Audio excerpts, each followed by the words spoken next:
G'day and welcome to the Killer Storyteller podcast. I'm Christy Horn and I'm coming to you from Melbourne, Australia, which for you guys listening in is in the Southern Hemisphere. Thanks so much for tuning in to another killer episode, and I'm really excited to be recording tonight actually. Now, if I can please have your attention as I welcome my UK podcasting pal,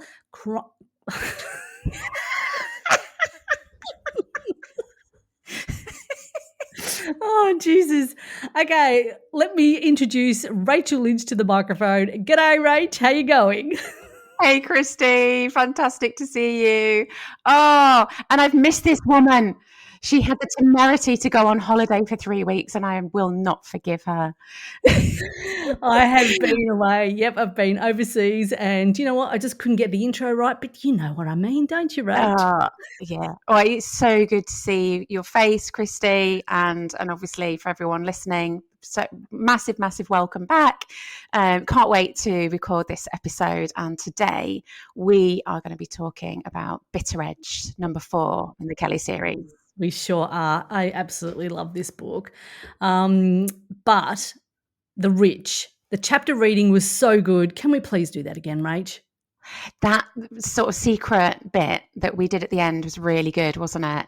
That was awesome. Yeah.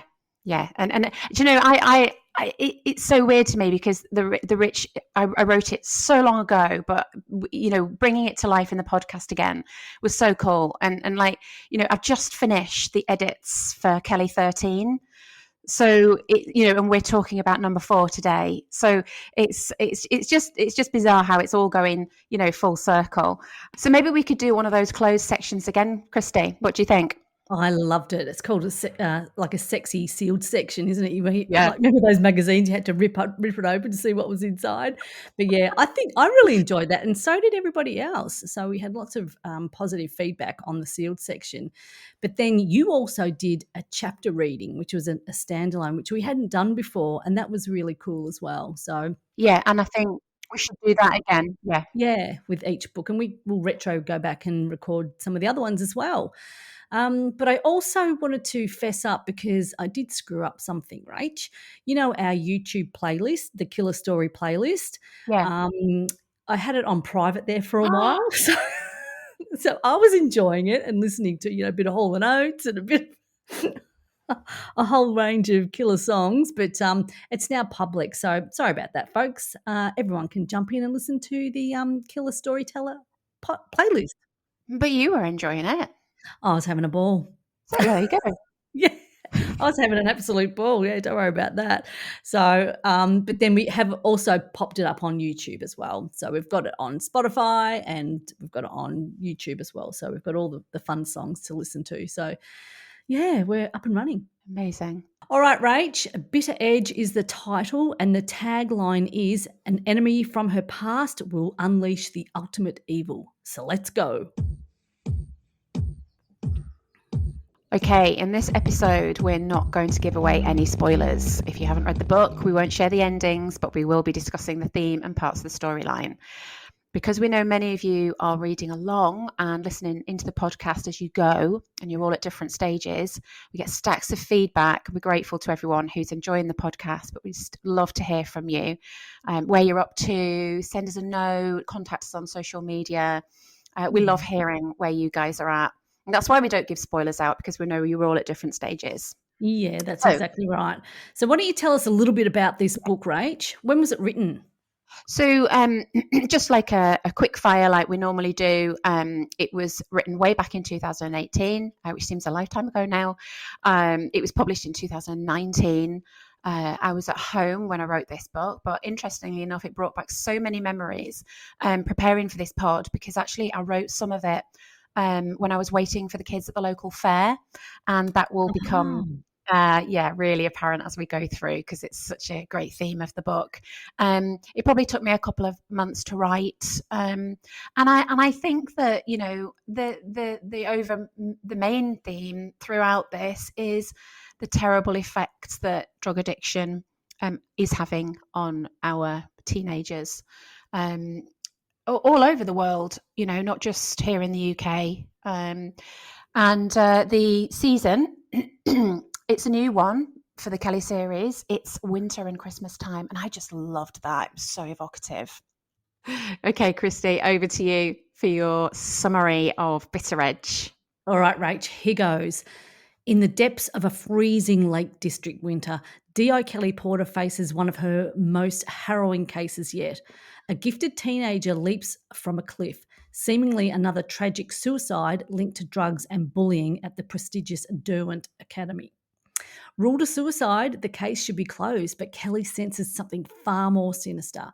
Beneath the surface lies a web of drugs, exploitation, and cruelty that thrives in the shadows, pulling children into a deadly spiral.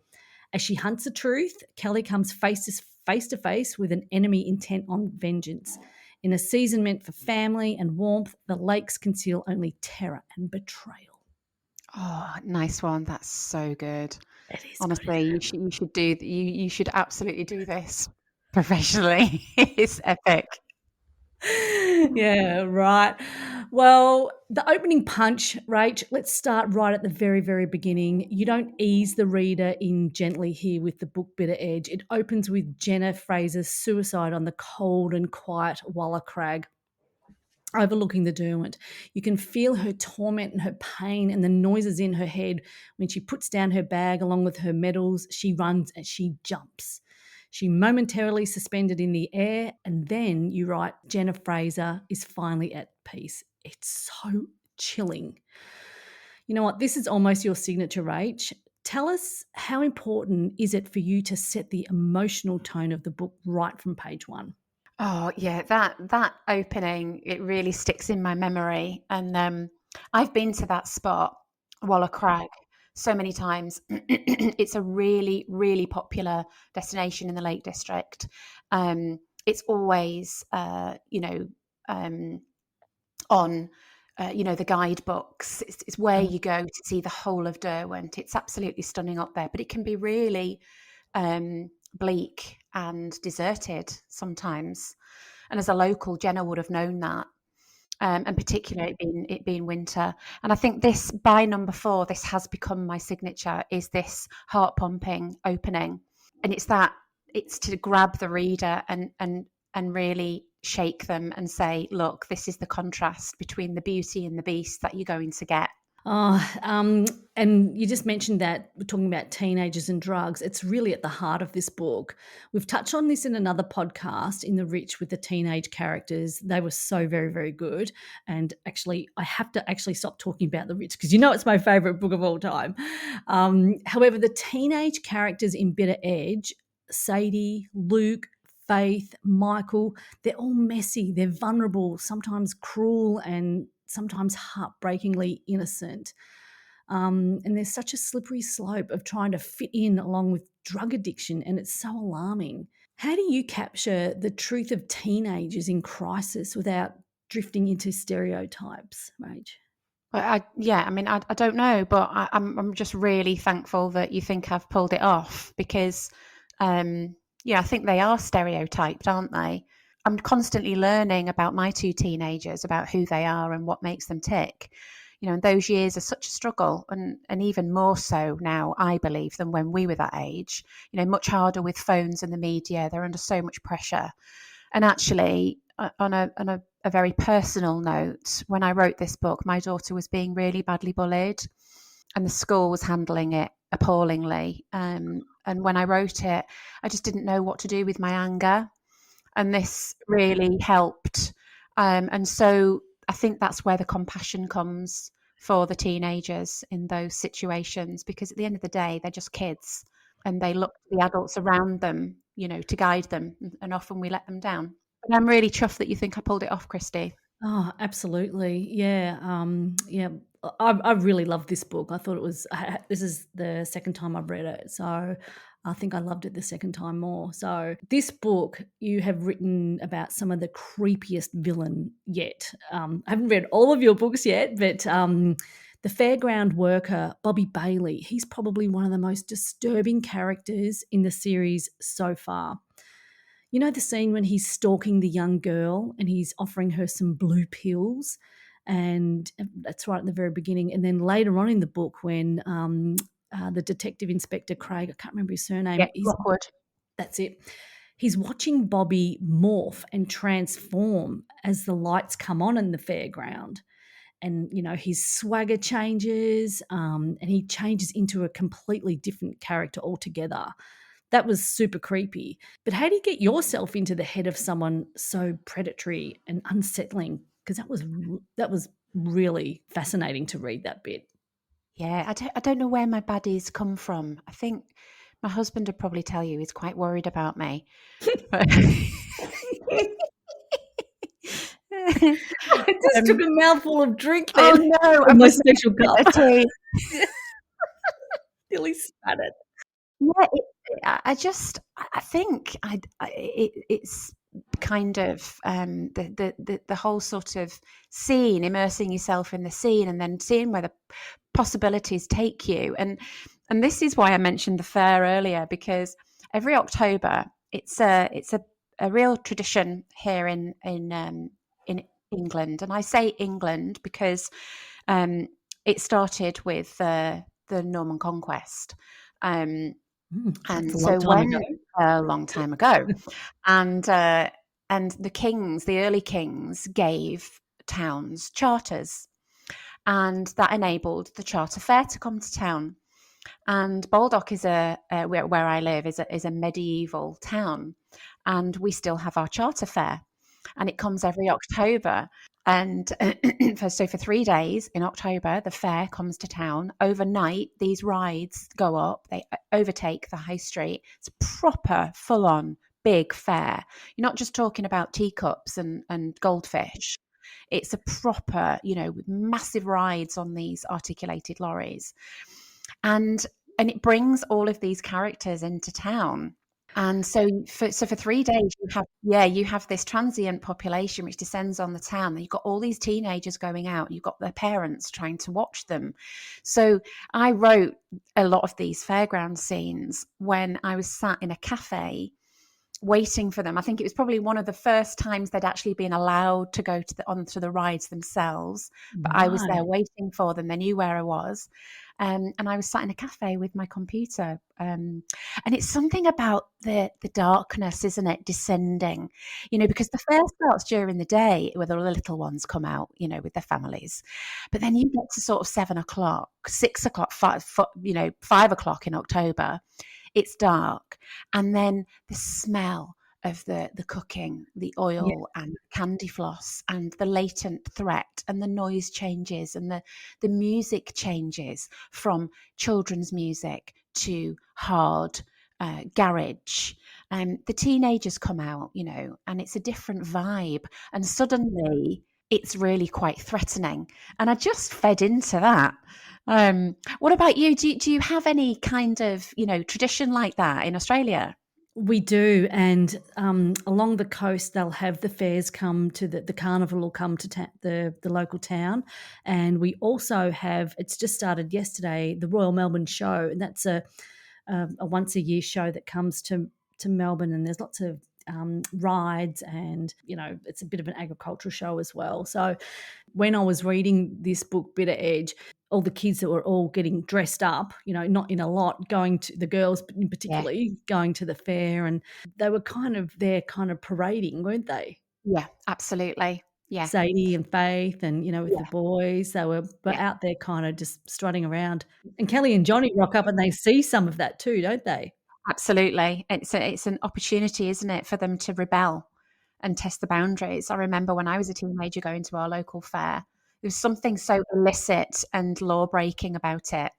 Yeah, yeah. I think it's the same all over, isn't it, Rach? Yeah, yeah, In Bitter Edge, we see a balance of Kelly's home life. We get to visualize her stone cottage, her giant Christmas tree, and her relationship with Ted and Wendy.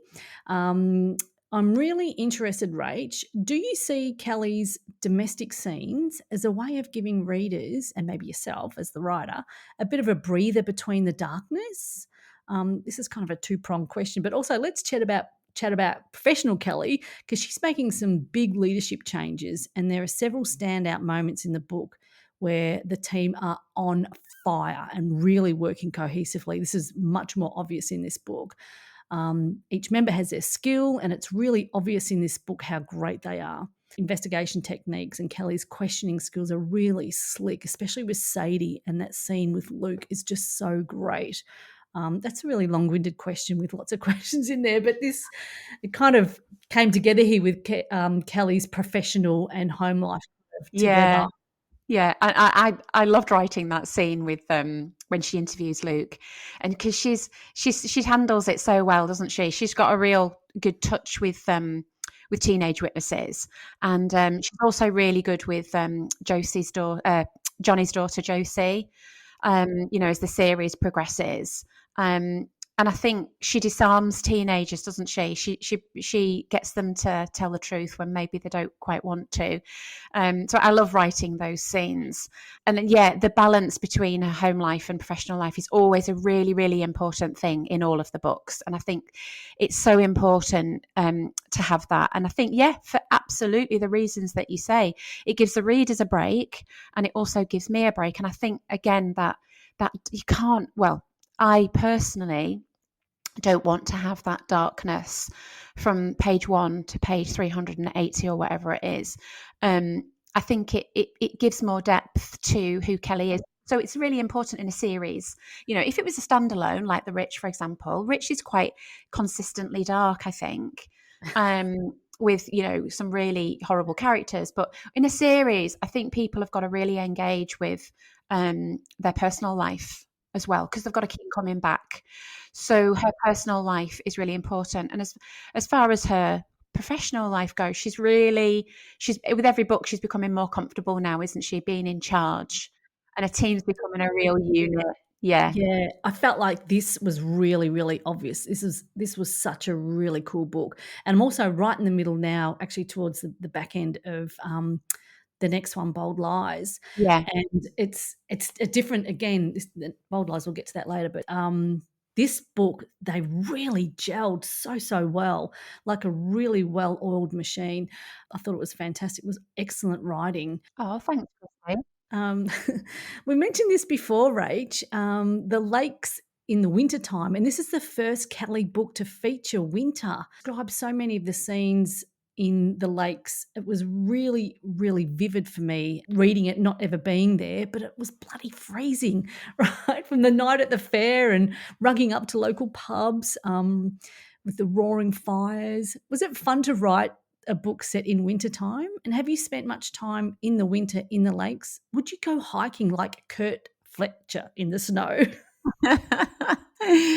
Yes, I know. Yeah, you absolutely would. The Lake District in winter is completely different.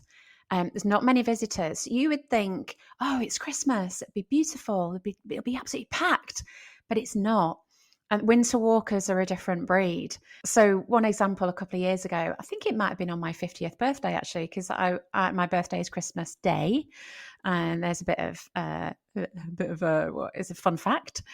So we spent one Christmas Eve walking up the highest mountain in England called Scafell, and I think we saw 2 people. Now, to give you some context, in summer, you queue to get up Scafell, and when you get up there, there's nowhere to sit, and this is just a mountain. Yeah, it's that popular. The mountain rescue, not the mountain rescue, sorry, the National Park, National Trust people, they fly helicopters of stones in to drop to repair the paths up Scafell because it's so popular. So that just gives you an idea how different it is in the winter. We saw about 2 people on our way up. It was beautiful. It was crisp. The sky was blue. It was amazing. And so, people do hike up there in the winter. And if it's snowing, you get your professionals, with their crampons and their ice axes. We've got some edges in the Lake District, Sharp Edge on Blencathra. We've got Striding Edge on Helvellyn that are really cheeky. You're talking, 1,000-foot drop on each side of Striding Edge if you lose your footing. So, these are professionals that come up here with their ice gear in the summer, in the winter, like Kurt Fletcher.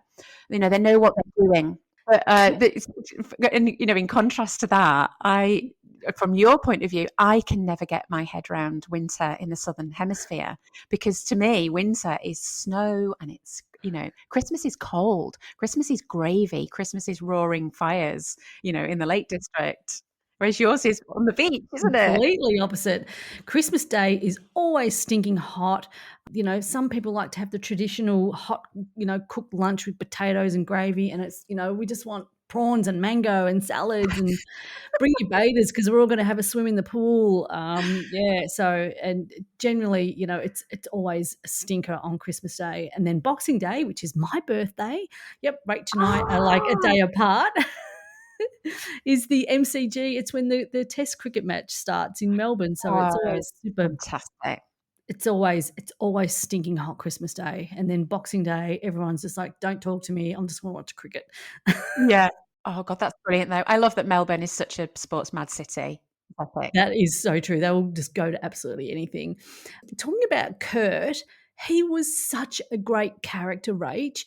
It was kind of weird because his knowledge and what he saw was key to the case. Yeah, and I think there wasn't a lot of time spent on Kurt in the book, but what he saw and what he knew was absolutely key. And it's completely plausible. You bump into people like him all the time.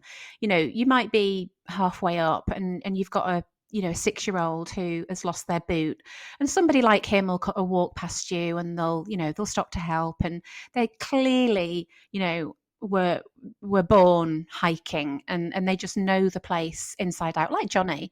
Even though Johnny's not from the lakes, he's very knowledgeable, and he's been there a while. He knows the lakes like the back of his hand, and most of the mountain rescue guys do. They're incredible people. But I think I always like to have somebody like this in the Kelly books that is a bit of a vehicle, for moving the investigation along. Like a random expert, who knows about, I don't know, bird hides and maybe caught something on their recording or something like that. It's just like one of those little random details that I really like to have. And so Kurt was one of those. He's like a vehicle for me to insert that local knowledge. That's a great description. And that totally makes sense to me. He is a vehicle, yeah. And in this book, I love the details that you include, especially the tech and the forensics. And I always try and pick out something really cool that you've written. And this time in Bitter Edge, you are talking about thermal cameras used to try and find Danny Stanton in the snow. That was really cool. Can you tell us how you came about this one, Rach? So I watch a lot of true crime because I not only see it as research, I really, I enjoy it. And it was on one of these true crime programs that they were actually, it was a case in the UK, and they were looking for a woman, and they were using thermal imaging from a helicopter. These cameras can actually spot heat from a human body from a helicopter. And that blew my mind. And I just thought, I'm going to have to get that in. So that's how that happened. And, the autopsy scene that you're talking about as well, without giving too much away, because this could potentially be a spoiler, I actually Googled, quote, how to thaw a body for autopsy. So for a few weeks after that, I expected the police at my door. Going, Mrs. Lynch, do you have a chest freezer? And but honestly, Google, and now with the AI answers you get, Google now, it's incredible what you can put in there. I was born in 1971. When I wanted to research, I had to go to the library. Nowadays you can put anything into Google, and it's crazy. And I figured out that Homeland Security in the UK must know that I'm a crime writer, because I have Googled so much worrying stuff that I would have been arrested by now if they didn't know that I was a crime writer. That I'm clearly flagged up on some database, and they've gone, red flag. Oh, no. She writes messed up stuff. It's all right. Allegedly. Do you have a big freezer at home? No comment, officer. No comment. I'm a reader myself, and as a reader, I like to learn stuff. Yeah. I love it when I read a novel and I go, oh, that's interesting.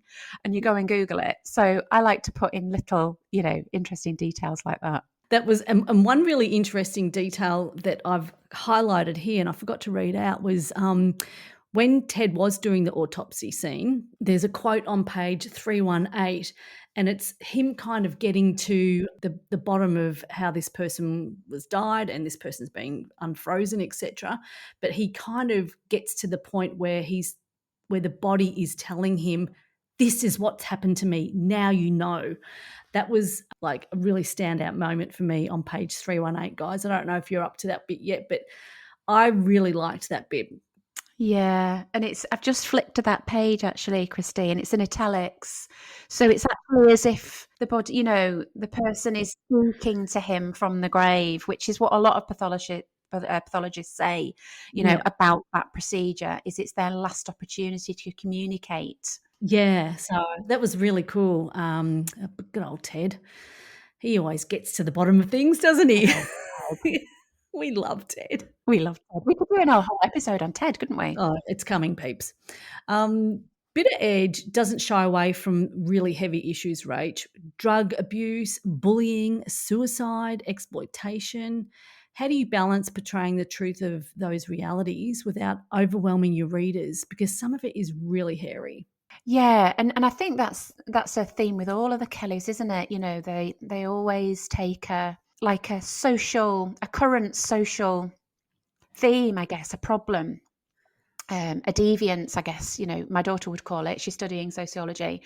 And I think that it's because they mean so much to me, and I believe really strongly in what causes them and what they do to society. But then I also really believe that you have to balance that by having the lighter chapters come at just the right time. And that's why, Kelly swears a lot, and she jokes around, and her team is, often joking around as well. Sometimes gallows humor, which the police are, famous for, because you need it in those professions. But at the end of the day, I want to make sure that that good always wins in the end, and that the bad characters are never going to win. So it can get really, really dark, and they do. And I know my books get dark, but there is an underlying confidence there that the good people and the good humanity, and at the end of the day, Kelly, she's going to make sure that the baddies don't win. So that's kind of, the underlying driver for me. Yeah, definitely. In this book, Kelly's family dynamic changes profoundly in Bitter Edge, as you'll find out when you've read it. But there's not a lot of Nikki in this book, Sister Nikki, and there's a lot more of Johnny and Josie. I kind of missed the banter between the sisters in this one, but I am sure, it might be back in the next couple of books. I don't know. I haven't got there yet.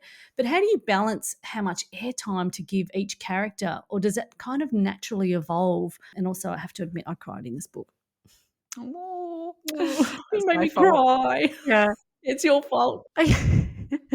It's it's a really hard one to choose that, and I've got to think about it, because I could write about all of her team. I could give backstories for all of her team, and I could give backstories to all of the minor little characters. So it really is a specific choice, and how much, like you say, it's a great way to say it, to describe it, is how much airtime to give these people.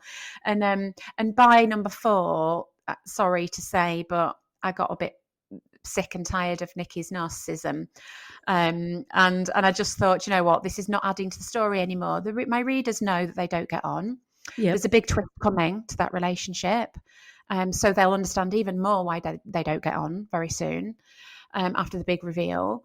And so it's quite normal, quite natural, with Kelly becoming more comfortable back in the lakes and with a relationship with Johnny, that she no longer sees her that much going forward. And I felt as though the time was right, and it was a plot line that I could afford to drop. Right, you've got some ripper villains in this book, such as Bobby, Nedzad, Tony Blackman, and the school drug network tie the past books into this one. I love that. And I'm wondering how the audience does too. So when you pick up a thread from a previous book, that's really, really cool. How do you juggle creating a crime that feels like self-contained, but also rewards the readers who's been with Kelly from the start, because there's some little gold nuggets that come through from time to time. Yeah, I think sometimes things like that just pop into your head, and it's time to bring somebody back. And when that happened here with Nedzad, I got the tingles, and I thought, yeah, that this works. And so it just seemed the right time to do it, bringing back that thread from Dark Game, and I found it really satisfying, and I hope the readers did too. Yeah, I love that. I really love finding those little nuggets that come in. It's just like, yes, I know that. I remember that. So it's like, because you're getting to know the character all the time. That's the beauty of what you can do with a series. Yeah. I've got a working document where I add all of the different twists and turns just for my memory, because I'm 13 books in now, so I forget who's done what, and at what period, and how old they are, and what car they drive, and these things are important because I get messages from all over the world telling me if I get it wrong. Early on, Johnny, he gives her a ruby ring, and he says it was his grandmother's. Later on, and I've now corrected this because it was pointed out by somebody. It was Johnny said, I think it was about 3 books later, Johnny said about the ruby ring that he bought her, and a fan contacted me and said, that's Johnny's grandmother's ring. He didn't buy it for her. And I was like, oh my God, I'm so sorry. So I contacted the publisher, and that's now been changed. Oh, fantastic. So I have to keep on top of this. You're going to keep on your toes, otherwise your fans are going to keep on my toes. Hey, there's several scenes in this book that are absolutely devastating. The tragedy with Faith, and even Michael's sharp observations as a child.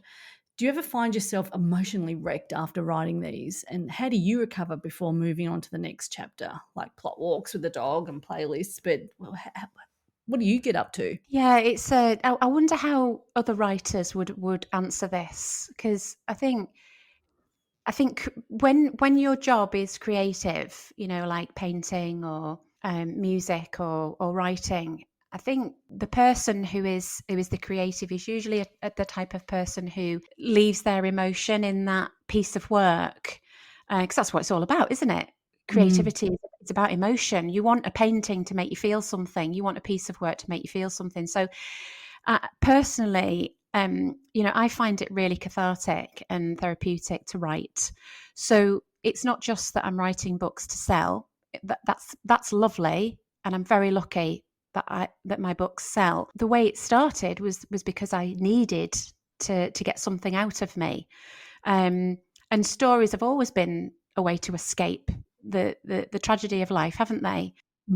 Yes, yeah, that's right. Going back thousands of years, we tell stories to one another, and I think in a way I leave my feelings on the page, and that's really good for my mental health. Mm-hmm. Because if I don't write for a while, I get a little bit antsy, and so it's a bit like writing a journal, I guess, or drawing a picture. It's really I find it really soothing. And so when I was going through the bullying thing with my daughter, writing this helped. Right. Because in the book I saved her. Yeah, right.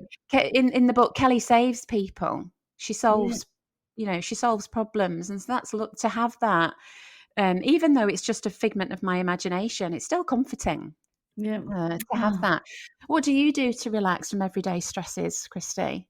Well, we live quite close to the beach, so getting down to the beach, walking to the beach, which is quite close, and then just seeing that massive open space, it kind of calms me. So, and I don't like to be too far from water as well. So I love to be in the water or near it, but also getting on my bike, road cycling, or picking up a book. So, and I read heaps and heaps of books. So, read a book for half an hour, whatever. That kind of really helps me to unwind, relax, or just stop the brain going a million miles an hour. Because I feel like like with podcasting, I love podcasting so much, and I've got a bunch of them. So it's like, oh, do this for the podcast. Oh, I've got another great idea. So to stop Your my mind from constantly racing. going. Yeah. So, and you know that because I'm always sending you a message. Hey, Rach, I've got another really great idea. Brilliant. Love it. So we're kind of getting to the end of this podcast, but the final chapters in this book are pretty epic. we won't spoil anything here, but it's such a page turner, right? For sure, with police raids, there's a team figuring out the case and the killers. We also see that baby Dale makes an appearance in this book. It was really great to see Kelly and Johnny take some time off and unwind, decompress, and enjoy being together on the boat in Lake Ullswater. But that was a good way to wrap up this book. And was it nice for you, Rach, to write the ending with the two of them kind of chilling out?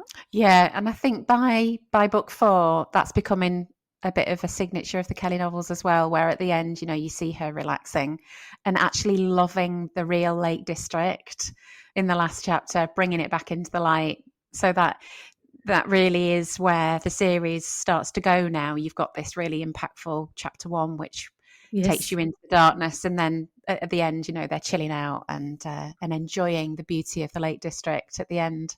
It was really lovely. I really enjoyed that, and I enjoyed that lightness at the very end. Awesome, thank you. Okay, as we come to the end of this episode, let's ask each other some rapid fire style questions. Are you ready, Rach? Yeah, ready. All right, the first one is... Should we ask each of them at the same time?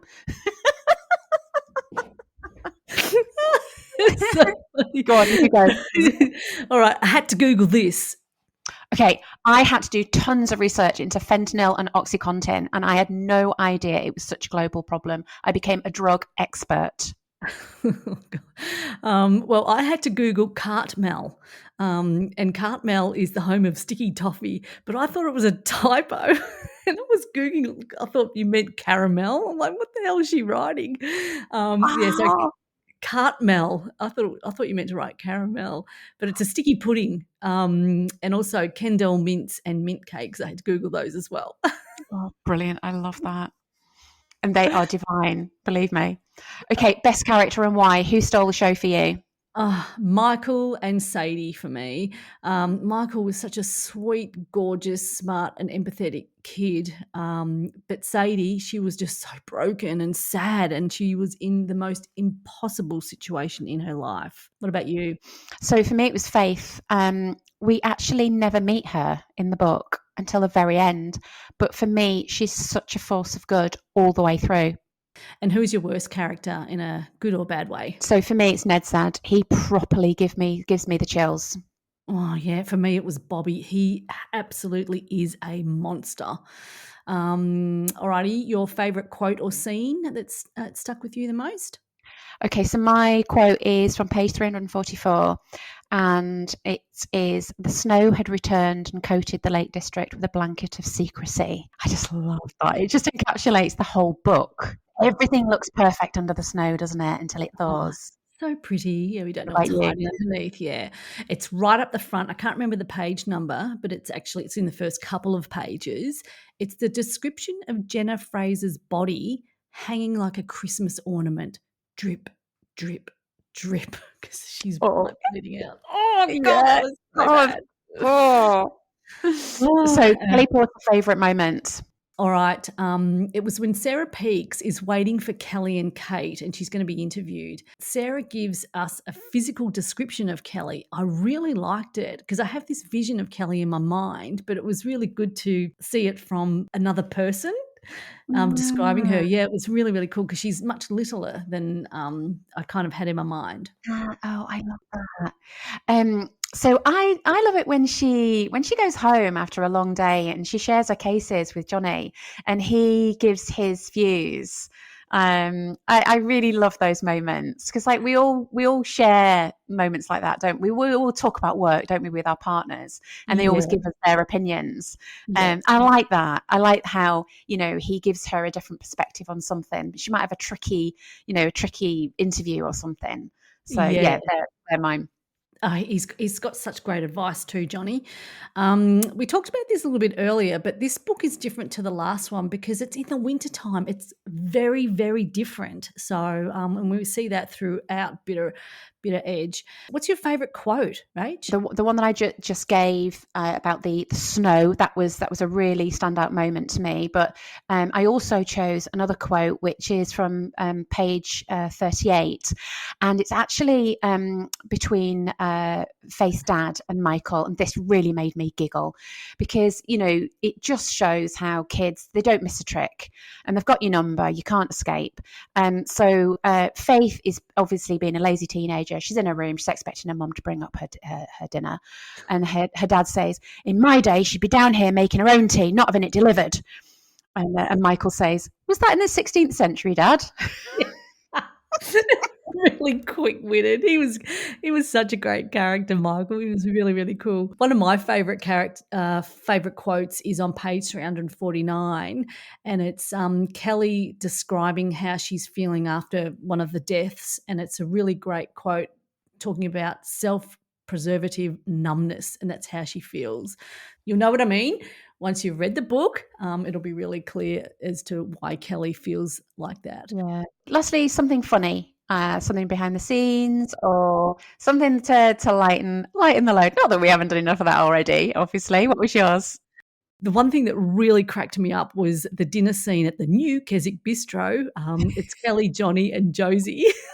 And Kelly is chowing into a plate of carbs while Josie is enjoying her lettuce salad. So, oh, bless her. Yeah.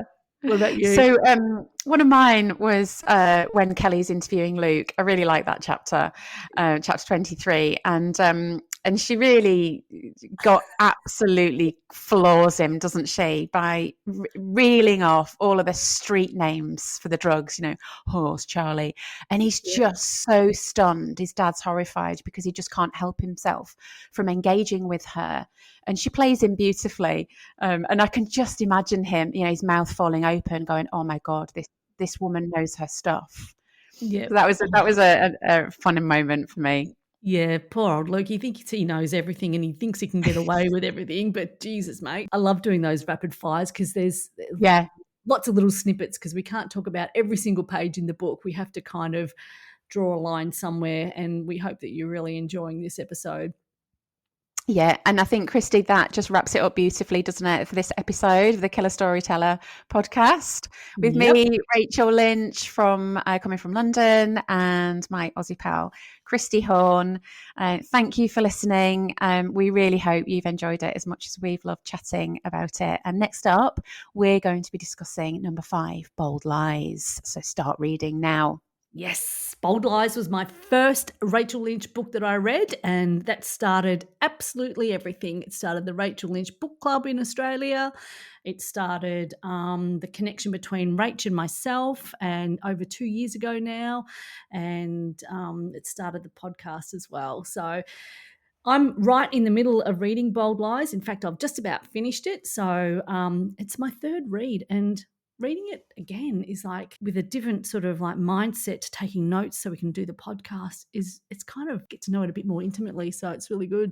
So we hope you guys are reading it too. We'd love to hear from you, and it really is us replying. And have we got like a few blooper takes as well, Christy? Always. On YouTube, always. Yeah, and we're going to record some more readings as well of chapters and particular pieces for you guys. So yeah, keep listening, keep sending us messages. Yeah, and love today, Christy. Thank you, and thank you to everyone for listening. Same here. All right, guys, over and out for now. We'll see you next time on the Killer Storyteller podcast. See you later. Bye.